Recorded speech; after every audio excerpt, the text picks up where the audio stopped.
नमस्कार दोस्तों, Sanjay sir classes में आज हम लोग कुछ ऐसे विषय वस्तु पे चर्चा करेंगे जो काफ़ी चर्चा का विषय बना हुआ है। और ये चर्चा का विषय क्या है कि आखिर तैयारी कैसे करें, सक्षमता परीक्षा की तैयारी कैसे करें। और ये एक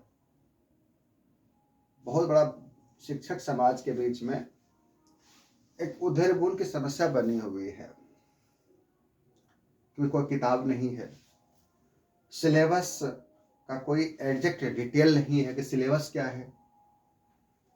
तो मैं बता दूं, अगर आप सिलेबस की बात करेंगे फिर वो तैयारी कैसे करेंगे, इस पर चर्चा हम लोग करेंगे। 10 मिनट बस समय लेंगे और प्रयास करेंगे बहुत सारा प्रश्नों का मैं जवाब दे सकूं मैं आपको। अगर हम सिलेबस की बात करेंगे तो आम तौर पे विद्यालय में जाएंगे तो देखेंगे कि कुछ टीचर 1 to 5 हैं, कुछ टीचर 6 to 8 हैं, बाकी हालांकि ठीक है, एक 9 to 10th वाले हैं और +2 वाले भी हैं। इनका सिलेबस पूरा क्लियर है।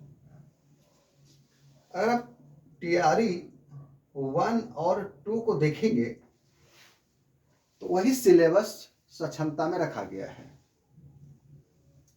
1 to 5 में क्या किया गया है, एग्जाम तो तीनों में अभी आपका 150 अंक का होना है। एग्जाम आपका 150 अंक का होगा। आपका सिलेबस एकदम क्लियर है। अगर आप 1 to 5 में जा रहे हैं तो इसमें आपको 2 विषय फोकस करना होगा। एक सामान्य अध्ययन पे, सामान्य अध्ययन पे यहां से आपको 150 120 क्वेश्चन आपको आने जा रहा है। और एक व्याकरण से, इसमें हिंदी और इंग्लिश दोनों मिला हुआ है, हिंदी भी है और इंग्लिश भी है। यहां से 30 क्वेश्चन आपको है। इसी समान अध्ययन के बारे हम यहां चर्चा किए हुए हैं। इसी समान अध्ययन में विज्ञान आ जाएगा, सामाजिक विज्ञान आ जाएगा, मैथ आ जाएगा, रीजनिंग आ जाएगा। ठीक है। अगर हम 6 to 8 की बात करेंगे तो यहां इनका 3 पोर्शन मिलेगा आपको। पहला आपका सामान्य अध्ययन मिल जाएगा। अगर हम पेपर वाइज बात करें तो इसके ऊपर पहले आपको पार्ट 1 समाधान, पार्ट 2 और नीचे पार्ट 3, 3 भाग बांट लीजिए इसको आप। पहला वाला भाग हो गया व्याकरण, दूसरा सामान्य अध्ययन, तीसरा होगा विषय से। आप जिस विषय के टीचर हैं आपको वहां से क्वेश्चन पूछा जाना है।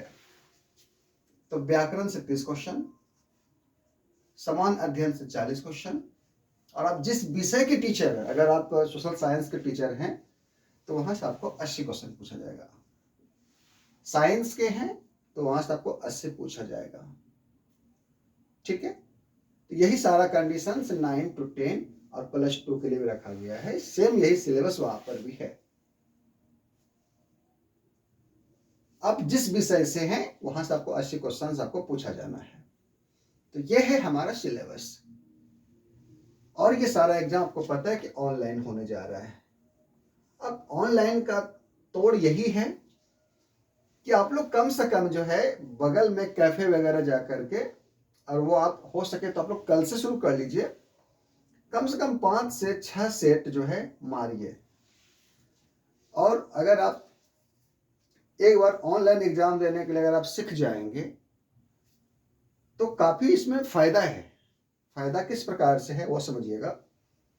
अगर आप 5-6 सेट अगर एग्जाम दे देंगे तो हमारी इस बात पे आप सहमत हो जाएंगे कि ऑनलाइन एग्जाम ऑफलाइन की तुलना में बेहतर लगता है।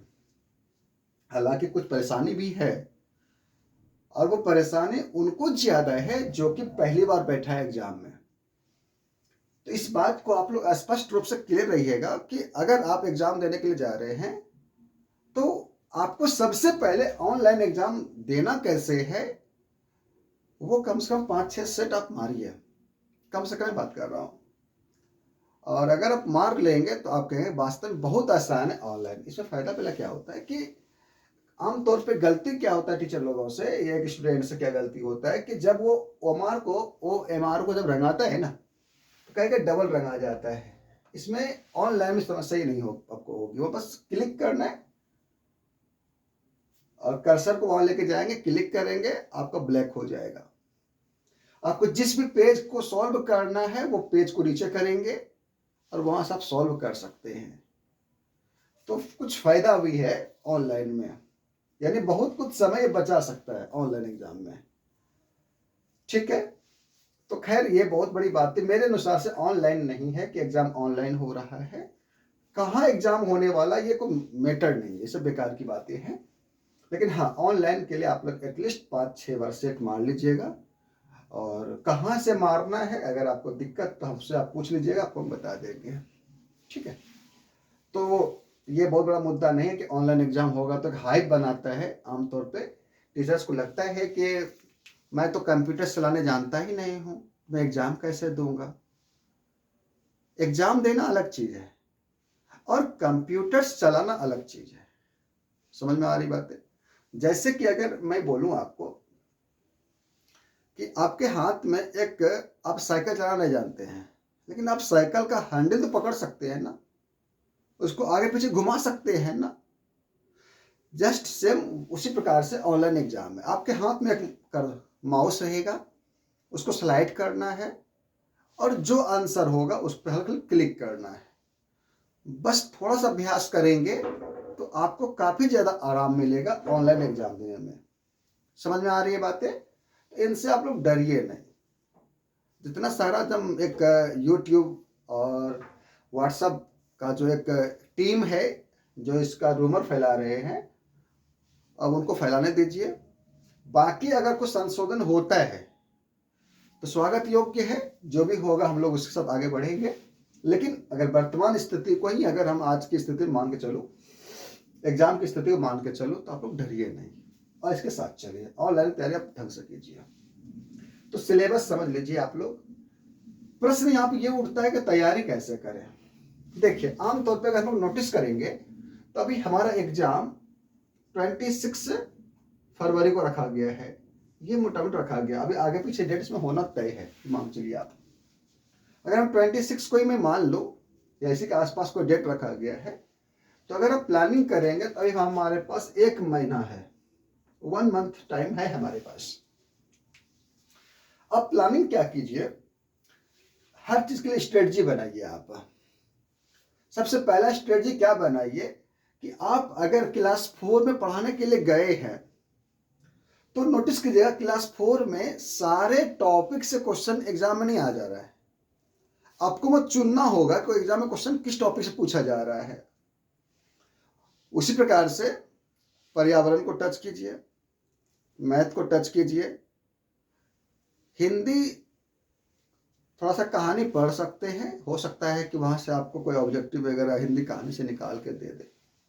मेरा ये कहना है कि आप अगर स्कूल में क्लास अगर ले रहे हैं तो उसी क्लास को आप इस प्रकार से बच्चों के बीच परोसिए, आप ऐसा लगे कि उसकी तैयारी मैं खुद कर रहा हूं, तो वो आराम से 1 महीने में मुझे लगता है कि काफी ज्यादा स्कोर आप लोग उससे कर लीजिएगा। ठीक है, हालांकि मेरा स्पष्ट मानना है कि आप क्लास में बच्चों को जब पढ़ाते हैं आप, तो उस समय फोकस कीजिए आप।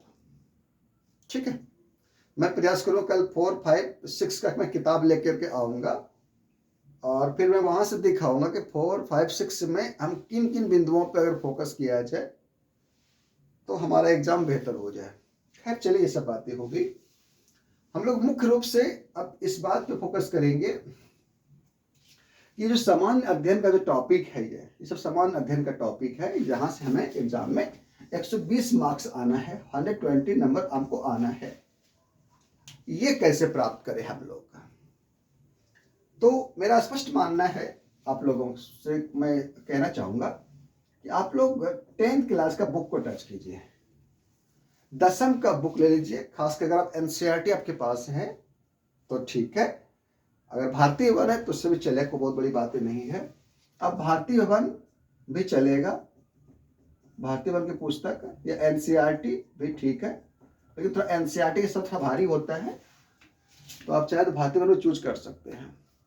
भारतीय भवन खासकर फिजिक्स, केमिस्ट्री, बायोलॉजी, इसको आप पकड़िए, विशेषकर आप बायोलॉजी में अधिक फोकस करिएगा और इनके पीछे चैप्टर से पढ़िए। ध्यान रखिएगा कि अगर आप एनसीईआरटी जाएंगे तो पीछे आपको 3 लेसन मिलेगा आपको, तो पीछे जो 3 चैप्टर्स है उसको आप विशेष रूप से पढ़िए। हालांकि मैं उसे क्लास में लाऊंगा, मैं जल्द ही साइंस का क्लास में मैं लाने वाला हूँ। मैं 10th का, 9th का, 8th का, ये तीनों जो क्लास है इनके साइंस को मैं डिस्कस करूँगा क्लास में, तो वैसे आपको पूरा हो जाएगा। लेकिन आप अगर सेल्फ स्टडी करना चाह रहे हैं तो आप ऐसे करेंगे, आप 10th क्लास स्टार्ट कर लीजिए, क्योंकि 10th के बाद फिर साइंस से नहीं पूछा जाता है। मेरा मानना है कि अभी तक इनफैक्ट बीपीएससी जो एग्ज़ाम ली है उनका साइंस कहीं ना कहीं स्टैंडर्ड 10th ही रहा है, ठीक है। तो साइंस ज़्यादा मेरे अनुसार से टफ नहीं है, क्योंकि आपको 10th, 9th और 8th को अगर आप पकड़ते हैं तो आपका साइंस लेवल लगभग कवर हो जाएगा। तो आप लोग उसको टच कीजिए, बुक ले आइए, आपके पास बुक होनी चाहिए और उस बुक को पलटाते रहिए। उस बुक में जो ऑब्जेक्टिव है उनको आप देखिए। मैं बता दूं, बीपीएससी में टीआरई 1 का जब मैं एग्जाम दे रहा था तो उसमें लगभग ये बायोलॉजी के खास करके जो 2 चैप्टर है, आहार श्रृंखला वगैरह है और नवीकरणीय ऊर्जा स्रोत वगैरह है, जो ज्वलंत मुद्दा वाला जो चैप्टर्स है उनसे लगभग 4 क्वेश्चंस मुझे दिखाई दिया था। तो मैं बता दूं, एनसीईआरटी का जो पिछला 3 चैप्टर्स है इनसे एग्जाम में काफी अधिक क्वेश्चंस रहता है, बीपीएससी काफी क्वेश्चन पूछा गया है, क्योंकि सिलेबस बीपीएससी का ही रखा गया है, तो कहीं ना कहीं इस पर फोकस किया जाना है। तो ध्यान रखिएगा, आप लोग कम से कम 10th क्लास का जो साइंस है उनको ज्यादा फोकस कीजिए। बाकी 9th और 8th अगर आप प्रायोरिटी पूछेंगे तो पहले 10th पे फोकस कीजिए और फिर फोकस कीजिए आप 8th क्लास पे। 9th को आप बीच में रखिए, इस तरह से तैयारी कीजिए साइंस का, तो आपका हो जाएगा। अब भूगोल की बात करते हैं। तो भूगोल में हम लोग थोड़ा सा नोटिस करेंगे थोड़ा सा कि भूगोल को अगर पढ़ने के लिए बैठे तो थोड़ा सौर मंडल, जो कि एक प्राय बच्चों के बीच में ये हमको देना पड़ता है, तो सौर मंडल का क्लास तैयार कीजिए, नोट्स तैयार कीजिए, आप इनको स्टडी कीजिए सौर मंडल को। और इनके अलावा जो है भारत का जो भूगोल है, अर्थात जैसे आप हिमालय ले लीजिए। अब गौर कीजिएगा कि क्लास 5 में जो एक चैप्टर्स है पर्यावरण में, देखिए पटना से नाथुला की यात्रा, तो उसके जो अंदर जो कहानी है, यात्रा वृत्तांत है, आप अगर उनको आप पढ़ेंगे तो आपको वहाँ कंचनजंगा मिलेगा, वहाँ आपको टाइगर हिल मिलेगा, वहाँ आपको माउंट एवरेस्ट मिलेगा। तो वो बताना चाह रहा है आपको कि पूरा हिमालय को पढ़िए आप। एक एग्जामिनर चाहता है कि जिस चैप्टर्स के अंदर में माउंट एवरेस्ट का नाम आ गया, या पूरा माउंट एवरेस्ट को पढ़िए। माउंट एवरेस्ट क्या, हिमालय रेंज का पर्वत है, तो हमको उनको देखना है। हिमालय को देखिए, नदी चूंकि आप जान रहे हैं, गंगा, ब्रह्मपुत्र, कावेरी, ये सब कुछ नदियां हैं जो भारत की नदियां हैं, हम लोग पढ़ते भी हैं, जो कि हिंद देश के निवासी। तो जब हिंद देश के निवासी पढ़ते हैं उसमें कई सारी नदियां आती, गंगा, कृष्णा, ब्रह्मपुत्र, कृष्ण, कावेरी, इस प्रकार से नदियां आती है। तो वो नदी का नाम आने का मतलब है वो नदी से क्वेश्चन खोज रहा है। इस पर हम लोग फोकस थोड़ा सा करेंगे तो हमारा वो काम और बेहतर से हो पाएगा, ठीक है। इसको फोकस करेंगे। पॉलिटी की बात करेंगे तो थोड़ा सा पॉलिटी को हम लोगों को 10th और 9th 10th को जरा फोकस करेंगे तो ज़्यादा बेहतर होगा। आप एनसीईआरटी की बुक को ही टच करें, या अगर एनसीईआरटी की जुबान भारी लग रही है तो आप भारतीय वन की बुक को टच करें और उनसे सारे विषय को पढ़ें। आप कुछ मत करें, बस बुक को टच करें, उनसे नोट्स को बनावे और उनसे अगर आप देखेंगे तो आपका काम कुछ आसान हो जाएगा, ठीक है। ऐसे मैं सब पे मैं क्लास लाऊंगा। मैथ की बात कर लूँ, अगर आप मैथ्स को देखेंगे तो यहाँ पर भी आप 10th, खास करके आप 9th हैं, तो 9th 10th के मैथ जरा फोकस करिएगा तो यह काम का हो जाएगा। क्योंकि 8th क्लास के में जो मैथ है उसमें परसेंटेज भी है, क्रय विक्रय वगैरह भी है, अनुपात समानुपात वगैरह भी है, कार्य शक्ति वाला भी काम है वहाँ। तो अब समय काम का जो चैप्टर्स है ये सब आपका 8 क्लास में मिल जाएगा। तो ओवरऑल हमको 8 क्लास का 9th 10th ये 3 क्लास के अगर हम मैथ्स को ध्यान में रखते हैं तो हमारा काम आसानी से निकल जाएगा। हिंदी ग्रामर तो आप मैं बता ही रहा हूँ कि आप क्लास में ही बच्चों को पढ़ा खत्म कर लीजिए। हिंदी ग्रामर में जो क्वेश्चन पूछा गया था बहुत ही हल्का क्वेश्चन पूछा जाता है, बहुत इजी क्वेश्चन पूछा गया था बीपीएससी वालों को। तो यहाँ क्वेश्चन इतना हल्का रहेगा कि आप उम्मीद नहीं करेंगे, लेकिन सामान्य से ज्ञान आपको हिंदी ग्रामर का होना चाहिए। तो इसको आप बच्चों को जितना पढ़ाते हैं वो सफिशियंट है। इसमें हमें लगता है कि किसी भी शिक्षक बंधुओं को यहाँ कोई परेशानी लेने की बात है ही नहीं, क्योंकि मैं अनुभव से बता सकता हूँ कि प्राय ऐसे क्वेश्चंस ही एग्जाम में दिए जाते हैं जो बच्चे से संबंधित होता है, तो वो बना लीजिएगा। इंग्लिश चलो ठीक है, 10 मार्क्स का वो आने वाला है, तो वो आप कर लेंगे, 3 नंबर लेके आना है उसमें। तो वो आप अगर कोई एक ऑप्शन भी लगा देंगे तो आपका काम इसमें हो जाएगा। तो ठीक है, हम लोग इस प्रकार से तैयारी करेंगे और ज़्यादा टेंशन नहीं लेना है आप लोगों को। सबसे पहले आप 10th का 9th का और 8th का एक बुक पे ले आइए और उनको सरसे निगाह से देखिए। आप सिलेबस का आप बुक के पीछे कोई ऐसा प्रैक्टिस बुक है उससे उसके पीछे मत भागिए आप, मैं फिर रिक्वेस्ट कर रहा हूँ, कहीं फंस जाइएगा। क्योंकि आप अगर वो एमसीक्यू रट्टा मार रहे हैं तो वो फंसेंगे आप, क्योंकि अब वो जमाना नहीं रहा एमसीक्यू क्वेश्चन पूछने का कि राजधानी कहाँ है भारत का। तो इस क्वेश्चन ऐसा नहीं पूछा जाता है। अब वो क्वेश्चन में अब 2-3 पारा दे देगा आपको, आंसर वहाँ से निकालना है आपको, ठीक है। तो इस प्रकार क्वेश्चन आजकल पूछा जा रहा है, जितना एग्जाम आजकल ली जा रही है ना, क्वेश्चन ऐसा पूछा जा रहा है, ठीक है। ये नहीं पूछा जा रहा है कि पश्चिम बंगाल का मुख्य भोजन क्या है, इस तरह क्वेश्चन अब नहीं पूछा जाता एग्जाम हॉल में, तो थोड़ा ध्यान रखिएगा। बस 6, 7, 8 तो खैर 6, 7 आप छोड़ भी सकते हैं, लेकिन 8, 9, 10 के साइंस को, सोशल साइंस को और मैथ को ध्यान रखिए। उसी बुक को उल्टाते रहिए, उसी का नोट्स बनाइए, उसी को बारंबार आप पढ़िए, आपका काम कल्याण हो जाएगा, ठीक है। धन्यवाद, जय हिंद।